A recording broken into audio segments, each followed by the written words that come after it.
Hi, welcome to My Left Frying Pan. I'm Mairlyn Smith. Hello! All right, the season is over, the holiday binge eating, the craziness, and we're back to kind of reality. And a lot of you are feeling kind of bloated because you might have gone a little bit crazy over the holiday season. So I've got a fabulous recipe for you. It's a banana chocolate chip muffin, and this baby is going to clean out your pipes. It's going to keep things moving. It's got 6 grams of fiber. We'll get into that later, but it's got buttermilk in it. So don't be panicking if you don't have buttermilk in your house, because Auntie Hack is back and she's going to show you how to make a substitution for buttermilk.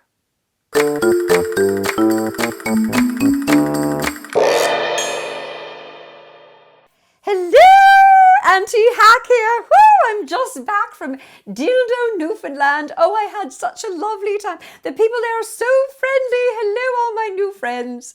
Now, my favorite niece, Mairlyn, she asked me to come back on the show. Thanks for all your comments, and show all you lovely people a substitution for buttermilk if you don't have it in your house. So I went on the interweb and I saw crazy odd things, and so here's a couple of just pitiful hacks.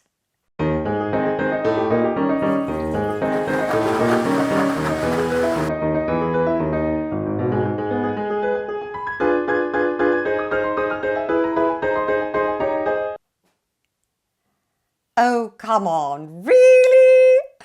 Oh, here's the way you do it. So first of all, you need some vinegar in your house. You should all have vinegar. If you don't, run out to get it right now. You need a measuring cup. So far, so good. And you need 1% milk. It can't be skim. Don't use skim. In Canada, we have 1% or 2%. So if you're going to make a substitution, that would not be a substitution. So here's how you do it. You open the vinegar. So far, so good. And you put about, I don't know, maybe about a tablespoon. I eyeballed it, but I'm a trained professional. And then if the recipe, and I know her recipe calls for 3/4 of a cup, you're going to eyeball it. So you're going to put in, whoop!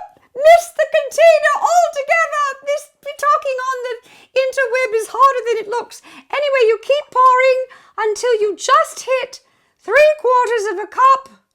And that's the right amount. And now I've turned it into buttermilk. I'm a genius. Over to you, Mairlyn. Ta-ra! Thanks, Auntie Hack, for the tip on how to substitute for buttermilk. Alrighty then. One of these little cute little babies is 6 grams of fiber. Oh my gosh, that's 6 times more than a regular commercial muffin. This baby, if you eat 6, would kind of blow you to the moon, all right? I mean, we kind of call them bum blasters at our house, but don't be eating 6 of them on your first day because you'll never leave your house. You'll be like, hello, I can't come to work today. So it's basically your call. Anyway, don't be feeding this to a toddler, a whole one, because it's scary. Trust me, I found out the hard way. So you do it in a mini muffin pan, and one of these is 1/3 of that, and that's what a little toddler would get. Alrighty then. So where does all this magical fiber come from? It comes from mostly from flaxseed. Now this is the whole flaxseed, and whole flaxseed is called a laxative. Hello, goodbye, see you next July. Now, that's okay if you're sort of bound up, but there's so many good things inside that you need to grind it up. There's omega-3 fatty acids, which is good for your brain and for your heart, and then there's soluble fiber, which helps reduce your cholesterol, so you need to grind it. The only thing that works, and I've tried everything, trust me, I've been trying a hammer once, is a coffee bean mill. So you just grind it up like that. It'll look like this once it comes out of the coffee bean mill, and then you can store it in a covered container in your refrigerator for up to 3 months. I do about this much. I fill the whole jar up for the week. We in my family, we have 1 to 2 tablespoons of ground flax every single day, and one of these babies is equal to 1 tablespoon of ground flax. We go through a lot of flax every day. Sidebar, when I had my last colonoscopy, the doctor told me I had the most beautiful colon he'd ever seen. Woo! Okay, I used to be a home ec teacher. Yeah, you're right, I did. And to all my former students out there, I hope you're having a fabulous life. Hey, I actually taught Brett Hall. I actually did. Anyway, all right, so this is the muffin method that we're going to be making, and we're starting with our dry ingredients. We've got our ground flaxseed, whole wheat flour, 2 tablespoons of cinnamon. Don't email me and tell me it was the wrong amount. It's 2 tablespoons.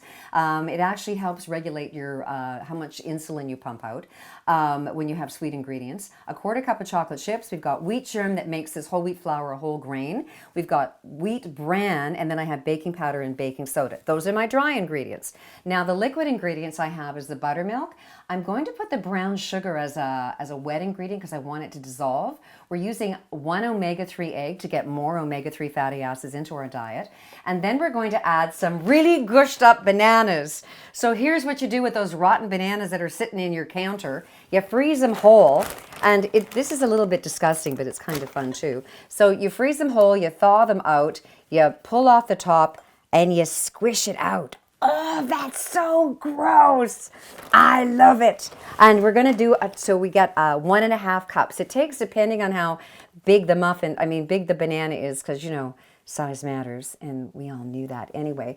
So I think these bananas they're pretty darn big. So we're going to probably use 3 or 4.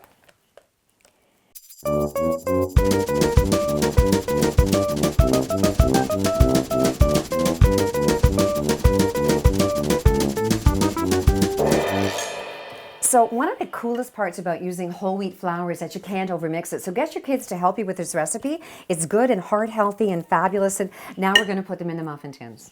All right, make sure that the rack is in the middle of your oven and then preheat it to 400. Don't preheat it to 400 and then put your rack in the middle. Okay. The other thing that I love to do is I use paper cup liners, and that way I don't have such a big mess to clean up after when they're baked. And another home economist tip, or a food stylist one, is to use a nice cream scoop to divvy out your batter. And that way they're all going to be about the same size. Now these muffins are really heaped up because it's not using white flour. They don't expand as much, so you want to put a big load of muffin batter in there.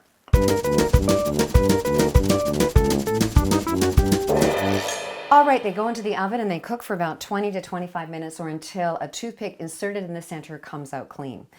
All right, well, I had lots of fun today talking about fiber, and if you want, you can always subscribe. My photograph's it's gonna come up here someplace. And over on this side, I have some egg issues, so my last egg video's over here. Anyway, until next time, I'm wishing you peace, love, and fiber.